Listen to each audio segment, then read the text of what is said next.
Il rogo è divampato dalla canna fumaria del camino della cucina, estendendosi rapidamente al resto dell'abitazione.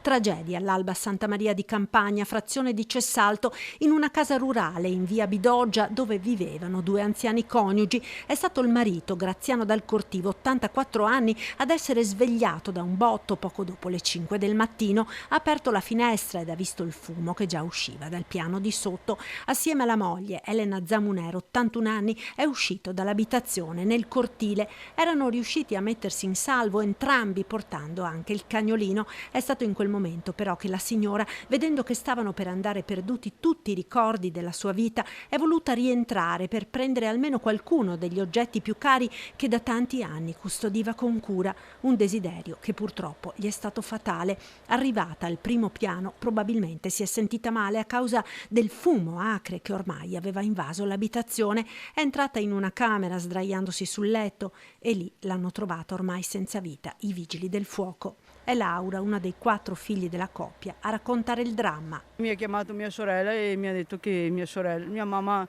preso fuoco la casa e mia mamma era dentro. E basta. Mia mamma ha sempre fatto tutto per noi e 18 anni fa ha avuto un infarto e 4 anni fa ha fatto 5 angioplastiche. Mio papà non voleva che lei andasse dentro perché voleva andare a vedere dei ricordi e invece lei è andata dentro e lui non riusciva a prenderla perché sono tutti e due, lei 81 e lui 84 e lei ha voluto andare dentro e poi ha sentito un urlo e hanno detto che ha anche i capelli un po' bruciati. Poi la figlia scoppia in lacrime, confortata dai tanti parenti giunti in queste ore a portare cordoglio alla famiglia così duramente colpita. Anche i soccorsi sono stati tempestivi. I vigili del fuoco sono arrivati con 7 mezzi e 20 operatori giunti con diverse squadre da Treviso, Motta di Livenza, Portogruaro e Conegliano. In via Bidoggia anche i sanitari del 118. Per Elena Zamuner purtroppo non c'è stato nulla da fare, una leggera intossicazione da fumo per il marito. Sul posto anche i carabinieri che ora coordinano le indagini sulla tragedia.